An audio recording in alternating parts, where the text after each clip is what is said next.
Hello and welcome to the World Puja Network. This is Dr. Jan Bravo. I'm here today to speak more about Sirius technology and research and the Sirius documentary. My guest today is Amardeep Kaleka. He is the wonderful founder of Never Ending Light Productions and the film company that's going to produce this film. We've just had a great week out in Los Angeles. Both Dr. Greer and myself were there with Amardeep's team, and we have a lot to tell you about. We're very excited about the project, and we have a lot of updates. Amardeep, welcome to the program. Thank you, Dr. Bravo. And Amardeep actually means never-ending light, but most people just end up calling me Arm for the sake of time. So feel free, Dr. Bravo, to just call me Arm. Will do. I was just mentioning what a wonderful week we just had out in Los Angeles.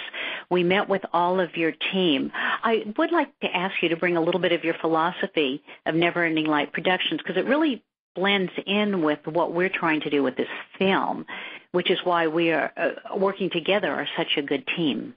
Absolutely. Thank you so much. Last time Dr. Greer and I spoke about the history with me and filmmaking and moving into that realm. I'll kind of expound a little, because for me, filmmaking is essentially like writing. It is the next step in terms of communication or mass communication. And a lot of times, and maybe if we were doing this project, let's say in the 1700s or 1800s, we'd be collaborating on a book or a memoir or something to mass produce and communicate. Nowadays, it's the partnership between internet and film and media, because a lot of times people go to a website, the first thing they do is hit play on a video. So that, for us, having that background or knowing that this is part of that mass communication, the creme de la creme rises to the top. And for Never Ending Light, I've started to notice that no matter how many projects you do, and we've done probably like 60 over the past 3 years, certain projects resonate with you, and they're usually the ones that have the cliche light at the end of the tunnel, or something very uplifting, or something hopeful, or something. I can't tell you how many times, Dr. Bravo, I get pitched a drug dealer from Chicago who's X, Y, and Z goes out and murders this guy, and that's the film. And I'm like, wow, I can't do that. Those projects don't resonate with me. Over time, that won't be cream that rises to the top in terms of my memory or, the stuff I want to leave here as a legacy on this earth for my children and for my, the people that are around me, the family and friends. Understood. Thank you.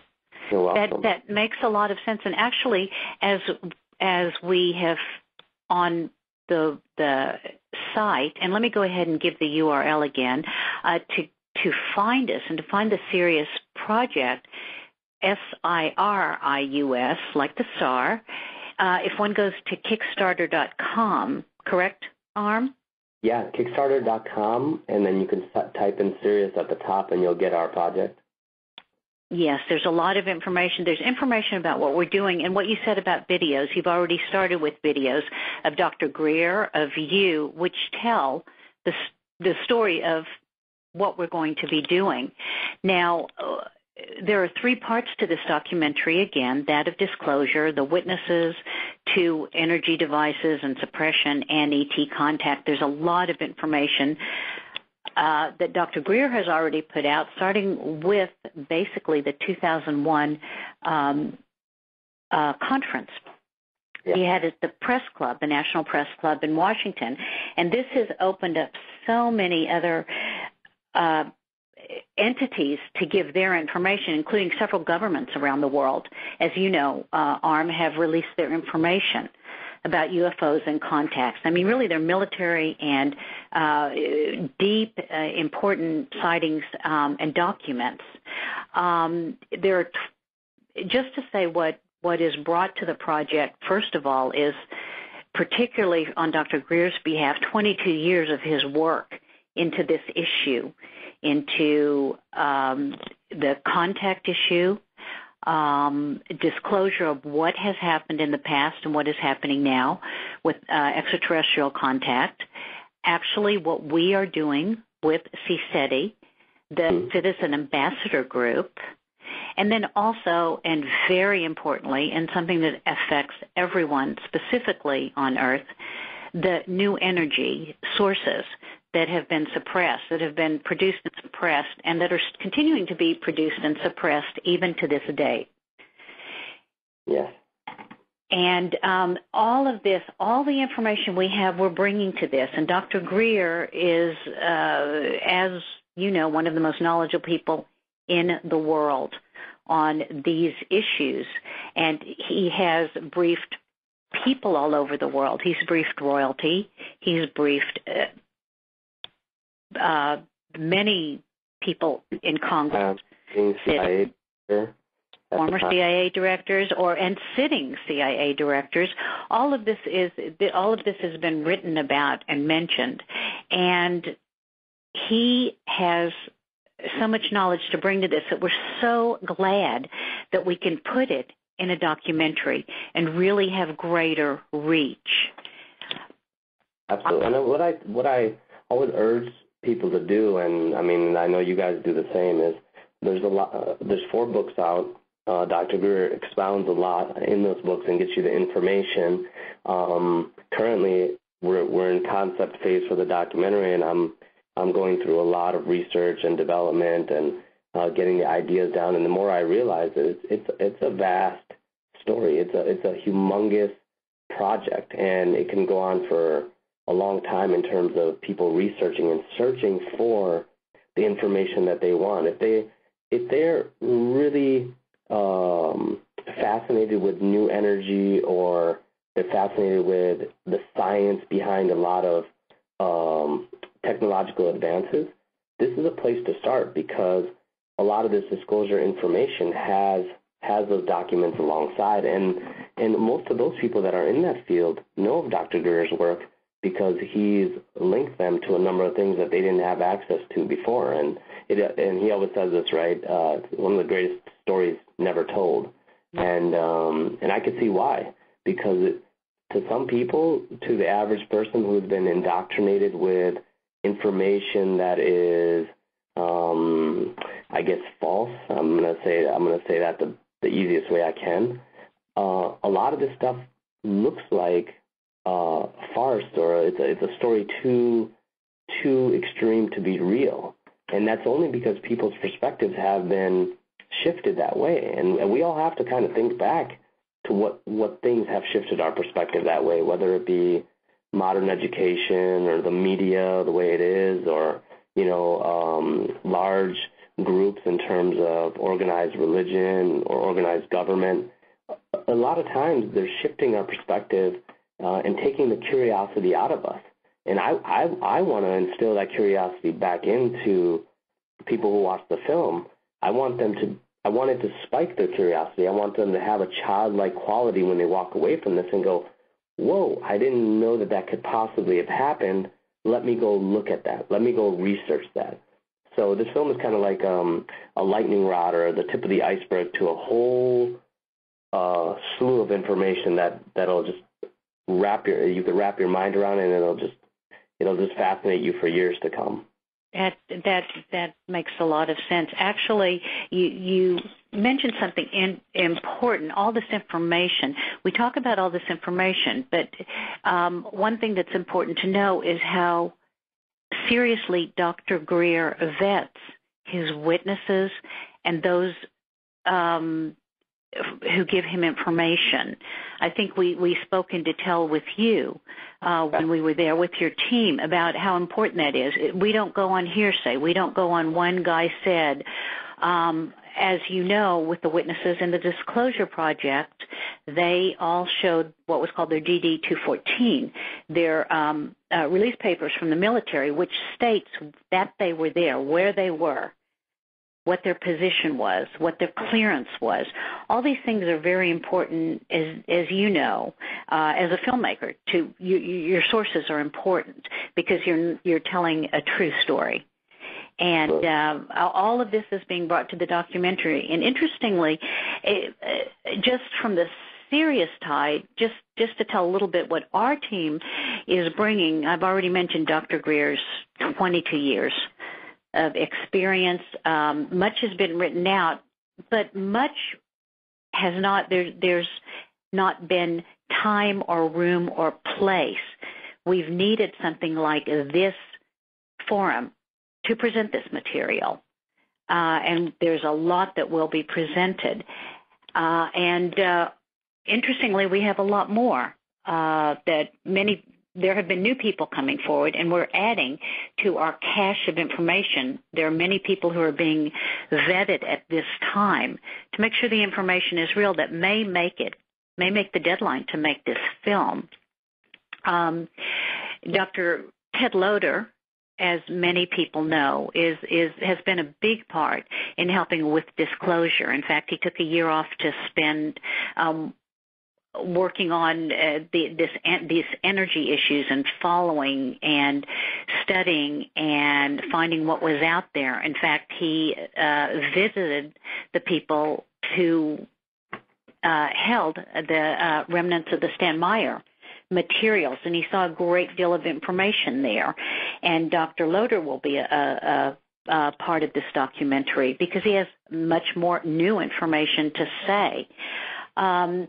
Other people on our team, we have a wonderful individual named Jack Allman who has been doing our filming at our CSETI conferences when we make contact.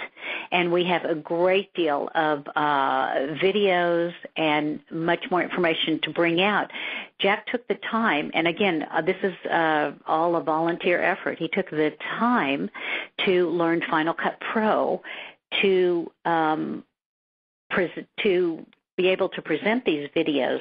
And we video 4 to 4.5 hours per night of field work when we are out on expedition. And this takes a lot of time. I think you can vouch for that, Arm, to go through. And, in fact, we have to because so many things happen so quickly. They happen in a fraction of a second that Jack has to go through each of these compendiums of digital recording frame by frame. And it takes many hours. If you can imagine, 6 nights, 4.5 hours, and 2 cameras. That's a lot. I want people to understand, and I keep getting this question. A lot of I'll say mainstream people keep saying to me, well, obviously if they've been up there, we would know by now. And I want everybody at one point throughout the night to go out, and the way the human eye works is we're only able to focus on about, let's say, 10 degrees of your 190 or 170 degrees that you can see with your peripheral vision. We're pretty spot-focused human or spot-focused animal. So I want everybody to go out at some point and look up at the sky.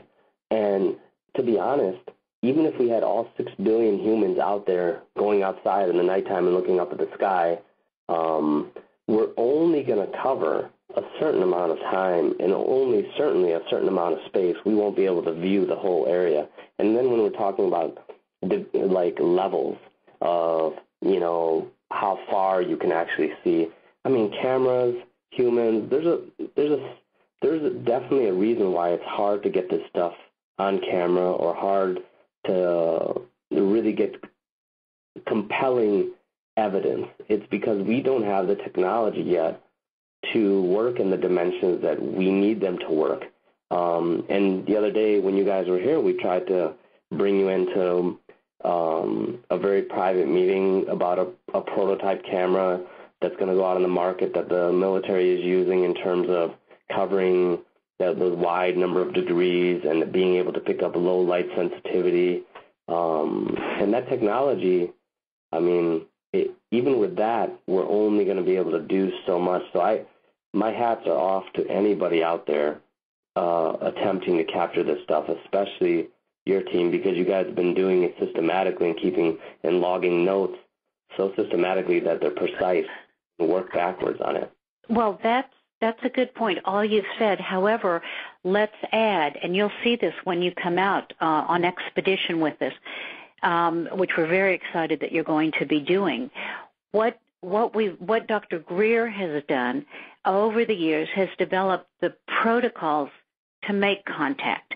And when we go out as a group, we are a group that is going out coherently using specific protocols, which we have on the CSETI website, okay, that people can access. And there is an art to it because of the way contact is made. We are opening ourselves up as peaceful ambassadors to make contact. And when a group does it, that is heightened. If everyone does it with the correct intention. Yeah. So that's now, besides that, and what's been fascinating is the cameras have gotten better, and over the years, our evidence has gotten better. You make a very good point. And now there are 25 megapixel cameras. In fact, one of our members, Emmy, who is a wonderful person, both in terms of someone being really coherent and making great contact, being there for the right reasons, and also a photographer with excellent skills, has gotten some amazing things because he has tuned in to what's happening. He's used the protocols correctly, and he has excellent equipment. So it's not just something that's just going to happen because someone says, okay, fly down, show me what you're doing. It is a real coordinated event, and that we are reaching out, and when we reach out peacefully with the correct intention and with these protocols that really just help us know how to do it, that Dr. Greer has really given us a great deal of information about. We have him to thank for that. Then contact can be made. Yeah. And I hope that explains it, because there is really a lot to it, but a lot of it is the intention. And we've had letters from all over, from people. It's been really gratifying, I have to say, from this point of view, from people who say, oh, my goodness, I just found the meditations on your website and used this and did this in the same spirit, really followed the protocols, as an ambassador would if greeting someone from another country. Everyone has, certain ways to be and to make sure that you're presenting yourself properly and with the right intention. Well, it's the same thing for ETs. It would be the same thing for people from Spain. It would be the same thing from people from across the street. You want to present yourself with the correct intention, correct? That's when people open up to you. Well, these are just people from farther away than across the street or Spain. Absolutely. And I think I'll share with you just an anecdote. One of our producers, because one of the first things we did was, okay, let's do these protocols. Let's, as a group, go out. And immediately the first night she did the protocol, she told me, because you can download the app on the iTunes store, and I want people to know it's that easy. Let me work backwards. Okay. It's just like anything. It takes practice. Obviously, it's just like working out. You want to really be a good basketball player? Well, obviously, you got to practice on it. But I'm saying it's just that easy to start getting the tools. Go on the iTunes store, download the app. I believe it's under CSETI. It's $6, which isn't a humongous fee, and I know it's the fee that you guys need to charge to keep everything going. And she took that app out, and I took the app out as well separately. But it has a lot of the tones. It has the Fibonacci sequence. It has a ton of things to teach you, and you start doing it and start listening to the visual meditation.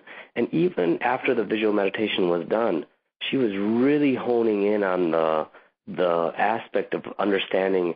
When I see your guys' the three circles in the CSETI logo, she was meditating on that, just continuously meditating and understanding, just like there's you, Dr. Bravo, on the phone, there's me Amardeep Kaleka on the phone, and then there's a third person. There's somebody listening, and that person is listening right now. That's a triangle, and that triangle is creating this synergy and creating this ability for us to communicate, even if it's through an electronic signal like this phone.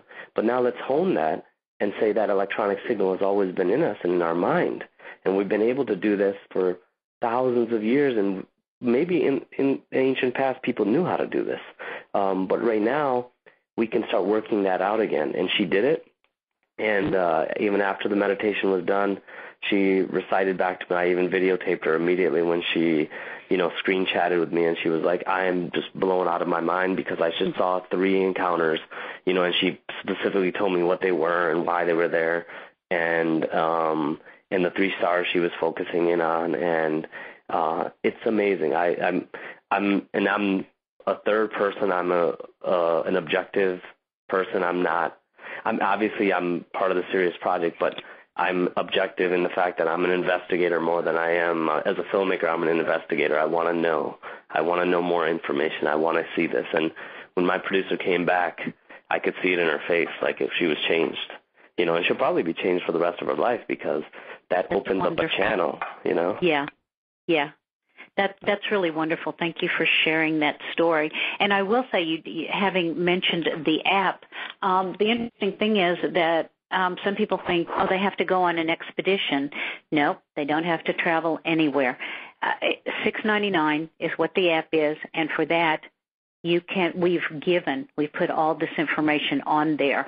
So in the scheme of things, we want people to experience this now as soon as possible, whenever they're ready. So you don't have to leave your home to do this. The information is there. And thank you for sharing that story. A lot of people have written some wonderful letters with the same thing in their experiences, and we always appreciate hearing it. So I'm glad to hear that. That's a new story for me. Oh, no, definitely. And I think the other thing is, when she told me that, I knew she was. You start belonging to a community then, and I noticed this with you guys when we were out in LA, and we met a ton of people, some industry professionals and some different people. Like, I'll just say it like that. Some people that were outside our industry. But what was amazing was they had this approach where they've all witnessed or connected to something that was that third party. And from that, they were able to communicate at a level that was just slightly different, but they were able to communicate effectively, and they became part of a Sangha. And a lot of what I've witnessed... Would you explain what a Sangha is? Oh, sure. I'm Indian by tradition, and culturally I'm Indian. I was born in India under the foothills of the Himalayas in northern Punjab. And a Sangha for us is a group. So and what a Sangit or a Sangha is a group that meditates together, specifically at temples, mandirs, churches.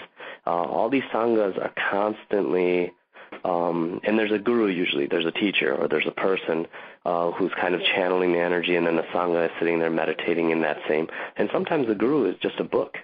Sometimes the guru is a thought, an idea, it's a vehicle, and then everybody meditates towards that. So that's a Sangha. And so when I use that word, I've started to notice that with the Sirius project, that there is a group, there is a Sangha that's forming, and it's the same with political parties or education or classes. We as humans tend to form groups which help us because primarily in our instinct, we know that the numbers help us survive. If you took a child away from everything it knows and just put it down by itself, it's probably not going to survive. So our first Sangha is family, and then we start growing into these other social groups. And essentially, this Sangha is really, really strong, and I just want to repeat that because I've never seen a crowd-funded film with this much success in such little time, and I think it should be applauded and sent out to the world and beamed all over and saying, look, there's a lot of people who have this question or have this burning desire to know or this curiosity.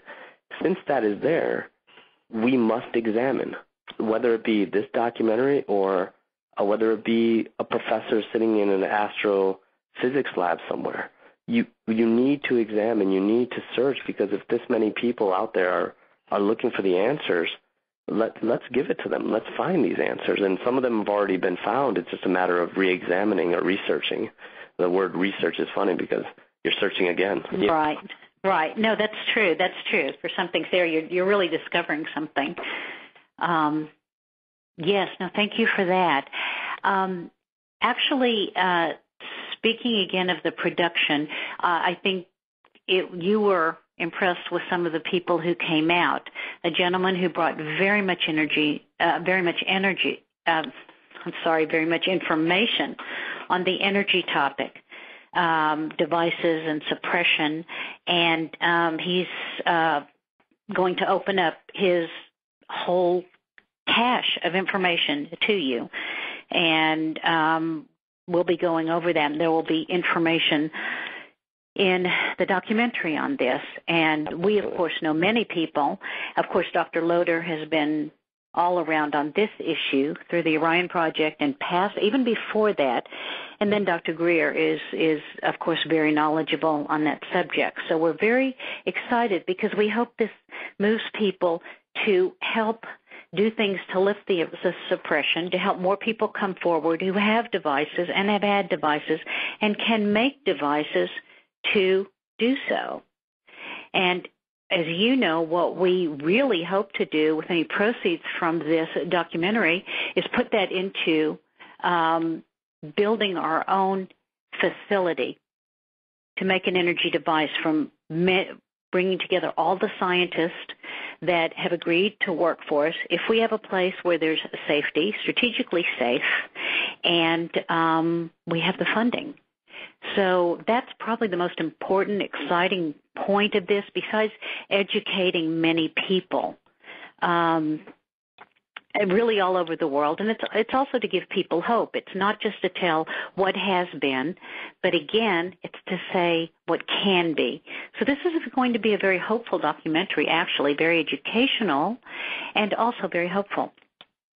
Yeah, and when you said that, it reminded me of the Green Bay Packers. And I always, and the Green Bay Packers and the Bears, and a lot of you guys you might be foreign listening to this, but let me tell you, American football is, and by American football I mean like the tackle and throw the ball kind of football, not soccer.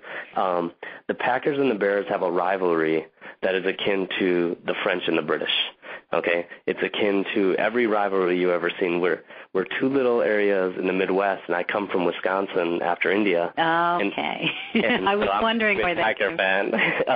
But the reason I bring it up is the other day I convinced a Bear fan at an airport to switch into a Packers fan. And the Chicago Bears, Chicago's a big city, has about 10 million people in its Chicagoland area, and Green Bay is a very small city of only a couple 100,000 people.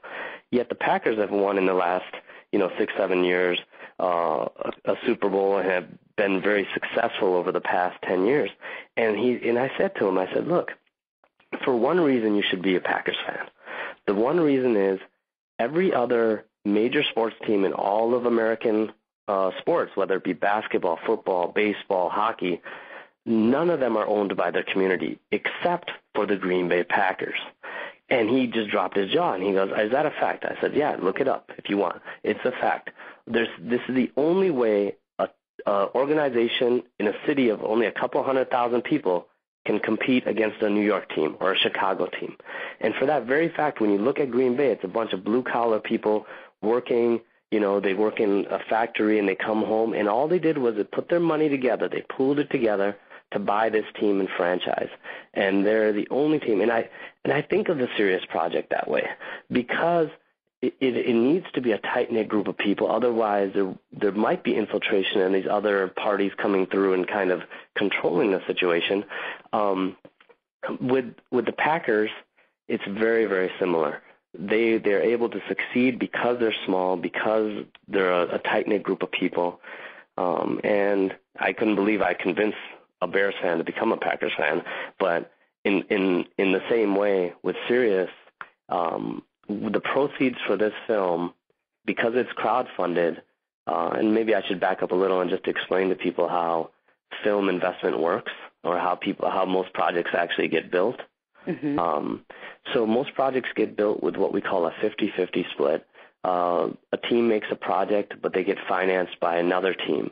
And that financing could come from anybody. It could come from most studios. People don't know this, whether it be Disney, Fox.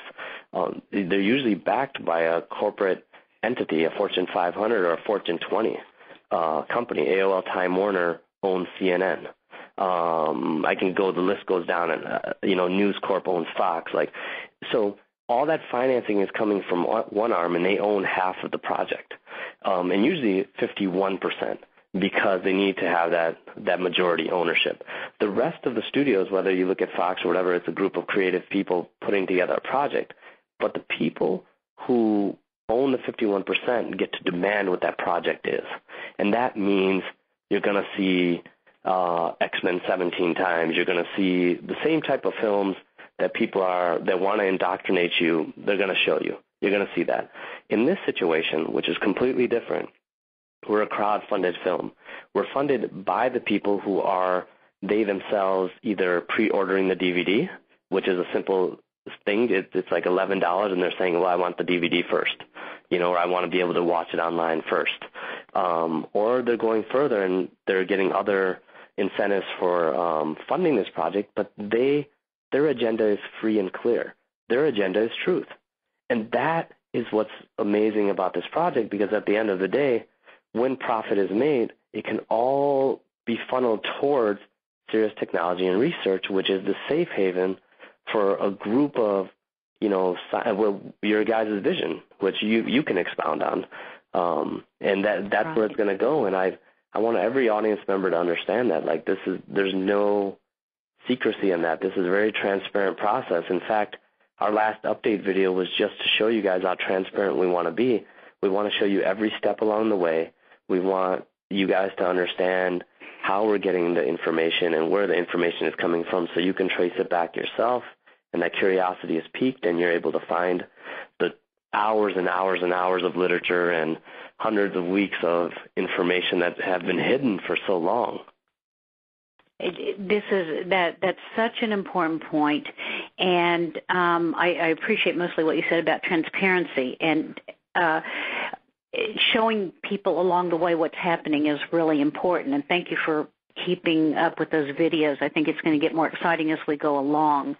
Absolutely. But it is important for people to know that because of this wonderful team that came to us in the form of Amardeep, we can now tell the truth. Other studios or people who approached Dr. Greer always wanted to change the story. They wanted to leave something out. They wanted to make it scary. They wanted to actually continue a lot of the disinformation. This is why this hasn't been done by our group before, or by Dr. Greer before, because he wanted it to be a clean project. And we are so comfortable and so happy with our understanding with Never Ending Light. And so far, that's the path we're on, and we intend to stay on. And when we do, should we reach this wonderful goal and make this film and bring it out, we intend to move on. And the good news is all the people who have supported it will have been part of that, will be kept informed. And when we can start a company to bring out the energy devices to really help move this world off coal and oil, then everyone will be a part of it. We'll be able to shine a big spotlight, because it won't just be us trying to push it and do it. It will be everyone out there who supported it, and you will be kept informed of it. And that's what all of this is about. Really bringing people together to work with us, because it's been a long road for Dr. Greer. It's been 22 years, but he's given up his career as practicing as a medical physician, as I have, so that we can do this, take care of the world, really help the world in our way, as everyone who is contributing is helping, right? So people may ask, well, why are all these funds needed? I'm sure it's difficult to explain often specifics, but we can tell you. I mean, we're glad to, but there's travel involved. There is getting archives, going through all the archives, having people to help with this. We also have some wonderful, again, volunteers on this, as I've mentioned, and we're going forward.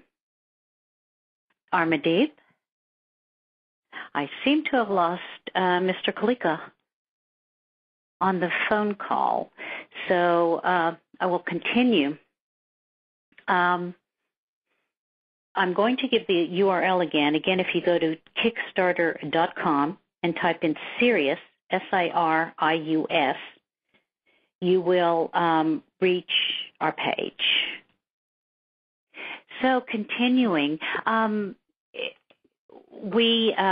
as I mentioned, everyone is a part of this. So when you give something, really, your gift is multiplied because we're already bringing a great treasure trove of information. As I say, Dr. Greer's 22 years of information to this project, but we're able to get more, and we really appreciate it. And, of course, ARM can explain that, filmmaking does take resources to move people around, and you may have other information you want to give, but it's well worth it. Well, I had an interesting question that came across. One of them was somebody who said, why don't you just make this film for no money and get it out there as fast as possible and use some creative methodology like a pay-per-view, pay-per-click? And I always have to remind people that it takes a lot of time and effort to do what we do, and it takes a lot of experience and expertise. And I know that everybody, it's kind of hard to say this to people because there's so many cameras out there that are just very consumer friendly. Like people can pick up the camera and then shoot a YouTube video that goes viral. But I tell you right now, I've had to consult on many, many committees where I had to explain what a viral video is and how to make a viral video for Fortune 500 companies. And I mean, in short, I'll just sum up my whole lectures there. Viral videos either are they're just gold. Like there's something that got shot that not necessarily could have been shot. I watched a viral video the other day where a dog actually made a kitchen sink explode on accident, and it got shot on accident. And that's a viral video. But when you're doing something that is premeditated or organized, you need a number of resources to do this. And first and foremost, it's the ability to think through the concept and conceptualize how a project is actually going to move people or be successful. Obviously, we can make a film and it could be a 70-hour film and we just shoot everything and we send everything out there, but how many people in the world are going to watch a 70-hour film that's not edited or controlled? I doubt it. And right. Most importantly, our marketplace has always shown a 2-hour film does certain things to the viewer and moves you in a certain way to get more information, and that takes a lot of resources, from editing suites to conceptualization to the proper camera work to the proper interview style. And many of you journalists out there would understand this. You have to ask the right questions to get the right answers and response. It can't just be somebody expounding on their philosophy and theory, and then you're going to be able to edit that correctly later. It's not like that. In short, it's about getting the proper answer to fit where it needs to go in the concept. And the concept is also vetted. It's also controlled. In this case, we always go to the authority and we go, okay, what does the truth and evidence suggest? We don't want to suggest otherwise. And if we are going out on a limb, we'll remind you as a viewer, we're going out on a limb. Please, go with us, and then we'll travel back to the root evidence. And that's all in the rhetoric or the words used. So to answer that question of why it can't be made for no money is, there's hard costs always, whether it's hard drives to buy to store the information on, whether it be travel, whether it be time. These are hard costs, food to feed people. And the other big hard cost that I want to remind people about is distribution in the way that it is now. If you're going to do an independent distribution push, you have to have that in mind. You have to have the ability to build the website, or create the social media content that pushes through and gets your film seen versus the 9,000 other films in the world that never get seen.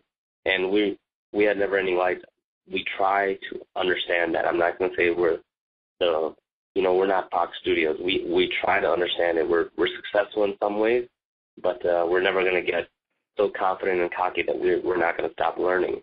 We really want to learn that methodology, and this is a great project to do this on. Yeah, well, if you were Fox Studios, we wouldn't be getting this done. It would be suppressed. Yeah. And that's the whole point. We want something of value that people can look at for some time to come and continue to pass on to people, and people will be mesmerized by, to be honest. We have a lot to say, but anyone who's listened to Dr. Greer knows specifically that he can say a lot in a few sentences and be on message. And that's what we're going to do. We're not going to waste people's time. We are really going to say as much as we can and tell as much as we can and give as much information as we can and as much evidence as we can in this film. Yeah. And go ahead. Yeah. Okay. It reminds me a lot about the way I came into the studio business in terms of just seeing what projects get greenlit and what don't. One of my first projects had to do with the war in Sierra Leone. And if many of you have seen the film City of God, it's a very graphic illustration of what happens in Rio de Janeiro. And I was doing a film on Sierra Leone, and I remember competing against another script called Blood Diamond. And my film was completely different in the fact that it took place in that area, but I remember feeling the yank on my creative bone when they selected to do that film, which was a very, westernized, a very simplistic version of what actually was happening at the same time. And what's interesting is Charles Taylor is being tried today for his involvement in Sierra Leone, and he was the Liberian president at the time that fueled a revolution that killed. We're talking about 65,000 people in a matter of 18 months. So it's no small thing that happened on our planet that not many people know about. Right. But it's interesting because the mass media had the ability to shed some light on it. They chose not to. Right, right. Well, we're between us. Hopefully, we'll get everyone who wishes to be enlightened and learn about this. And I think we can. We're pretty excited. There are many ways to market this, but the main way is just a way that it's easily accessible. And we will be having premieres all over the world, actually, is our plan, where people can come and view this film, and then we'll see from there. Absolutely. And anyway, there's so much to say and so much to tell. It's just so exciting. We have so much information. We brought out to your team arm hours of testimony, and that's something that speaks to just the work it takes to do this. From the hours and hours of testimony, you're going to bring out bits of it, the most important bits, even though there's a lot of information. Out of 100 hours, there will be snippets, and the most important thing is what will be in the film. And then everyone will, of course, have access as we put more information out on YouTube and other sources. So we are going to get, again, as many videos out as we can, but right now our focus is on this documentary because we want to draw the story together and we want to get it to everyone. Absolutely. It's a hard, I would tell people that it's a hard connection, meaning people have been confounded and confused for so long that it's hard to connect these dots. And we have to do it in one place at a documentary level so that we can connect the dots that people get and understand how it all fits together. So then when they're searching with their spotlight, when they're searching with their minds, they're able to find the right things on the internet to get them the information that they need, and they can vet it. We're vetting it constantly, and we can, but they also can look through stuff and go, okay, that makes sense. So I think this documentary is the pinnacle of this project. So it'll be the crown jewel that kind of sends people forward. Yeah, it's a big start, and often people need, as we've heard often, everyone wants to be first to be second. If someone else will go out first, say all the witnesses who are so brave, those first witnesses that we had opened up more witnesses, opened up countries to opening their archives, especially on the new energy. More people will be able to come out. We know there are people who have done this work but have been intimidated, and the work has been suppressed. We want everyone who can to bring their knowledge and be protected in this. And if we can be on the forward edge of opening up people's mind and actually opening up people to the truth, then other people will step forward. And in fact, if other people bring out energy devices, fabulous. If there's anyone who can get us, into sustainable energy for the whole world, we're ready for it right now. We are absolutely ready. Absolutely. And some of those are small steps, like just disproving the second law of thermodynamics, or just doing certain things. Like, the more you guys search this stuff out, the people who are listening, it's almost like when Disclosure Project called for witnesses. We have to piece the story back together by human witnesses and put it back together. And sometimes it won't be as big as just a prototype sitting out there on somebody's shelf ready to go. It might be small things and snippets and steps along the way. So please, the more scientists that are out there that are listening to this, please try to piece these things together or bring them in. And it's very similar to the Disclosure Project in that way, is once we have 100 people in one room doing a press conference, that's going to be an amazing time. And it was more than 100 people. I think it was 1,000 people or 600 people. But if we can get that, if we can find that at the end of this, then we've done our job right. Good point. And I do want to make one comment. It's not so much specifically disproving the second law of thermodynamics. It's expanding it to explain what is going on with what has actually been developed, because things are just discovered. They're not really created. Scientists discover all along the way that, we were in Newtonian physics for a long time, and then, Einstein came along, and then quantum physics was discovered. No one really invented it. So it's just a matter of understanding what the real laws of nature are and expanding the laws of nature and understanding how things work. And it's quite fascinating, and we will have a lot of information about this. And actually, to me, I'm so excited about that. So, but again, as he said, it takes travel, it takes people being willing to share, and we really honor the people who are willing to share with us, because they know, first of all, how important it is, but second, there is some threat to them. So we really honor everyone coming together, and we hope to make a safe place and a safe haven for people to come forward. And anyone who does have any information that you wish to share with us, if you will, you can contact the Sirius site or the Disclosure Project at www.disclosureproject.org, and we'll be happy to see what information you have and what we can do to help vet it. Absolutely. Well, and in case you guys missed the Sirius.neverendinglight.com address, the Sirius is SIRIUS, just like the star system, and neverendinglight.com is all one word. Please join us and check it out. And you might be wondering what we're talking about, which documentary. I hope not. If you are, start there. Actually, if you keep checking the site, you'll keep seeing the updates as they occur. And we welcome anyone who is just interested to please check the site and see what's going on, because we will continue to update you as we progress.